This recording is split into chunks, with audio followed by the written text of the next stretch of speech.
Ada contoh kasus di mana ada seorang anak yang sejak kecil dibiarkan bebas dengan gadget tanpa batas. Awalnya orang tuanya merasa tenang karena anak diam dan tidak rewel.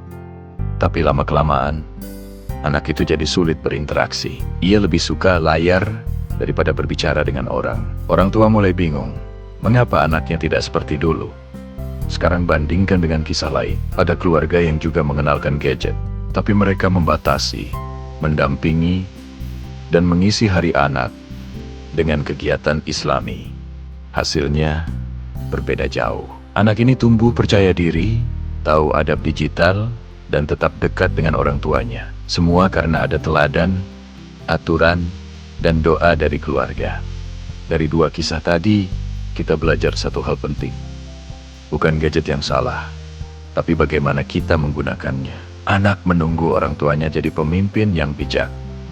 Dan inilah tugas kita. Seperti sabda Nabi, setiap kita adalah pemimpin. Mari kita pimpin anak-anak kita dengan akhlak Islami, agar teknologi jadi jalan kebaikan, bukan keburukan.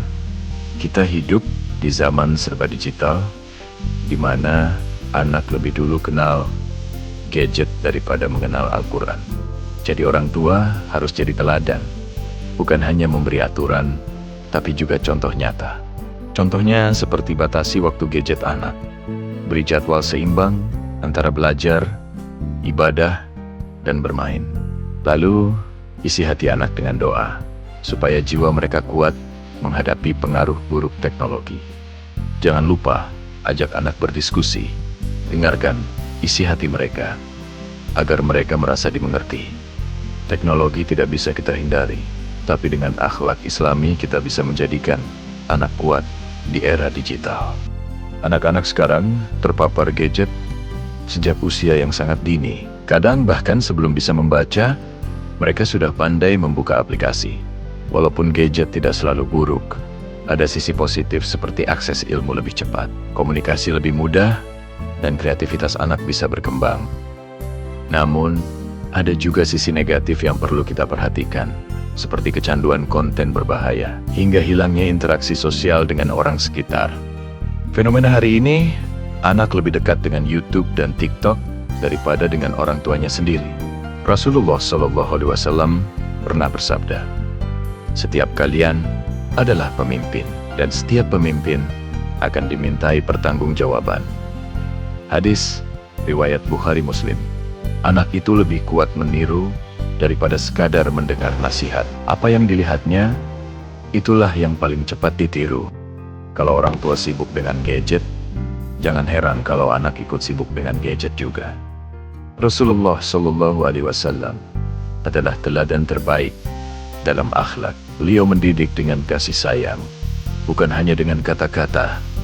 Jadi, tips praktis pertama agar anak menjadi teladan adalah batasi penggunaan HP saat bersama keluarga. Jadikan waktu bersama sebagai momen berkualitas. Lalu tunjukkan adab digital seperti jangan menyebar hoaks, jangan berkomentar kasar, selalu jaga lisan di dunia maya. Selain itu, biasakan mereka untuk berkata baik di dunia nyata maupun dunia maya, karena setiap kata adalah cermin akhlak kita. Setelah kita paham bahwa anak butuh teladan, sekarang kita bertanya, bagaimana caranya menghadapi derasnya arus teknologi, tentunya dengan cara Islami.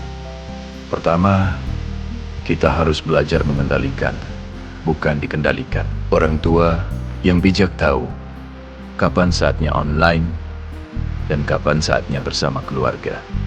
Kedua, kita harus jadi filter bagi anak. Jangan biarkan mereka bebas masuk ke dunia digital tanpa panduan, karena di dalamnya ada kebaikan sekaligus bahaya. Ketiga, isi waktu anak dengan aktivitas bermanfaat. Kalau hati sudah sibuk dengan kebaikan, mereka tak akan sempat tenggelam dalam keburukan. Dan jangan lupa, doa adalah senjata orang beriman. Orang tua boleh lelah mendidik, tapi jangan pernah lelah berdoa untuk anaknya. Jadi, teknologi bukan untuk ditakuti. Dengan teladan, kontrol, filter, aktivitas positif, dan doa, kita bisa mendidik anak yang kuat akhlaknya, meski hidup di tengah derasnya arus digital.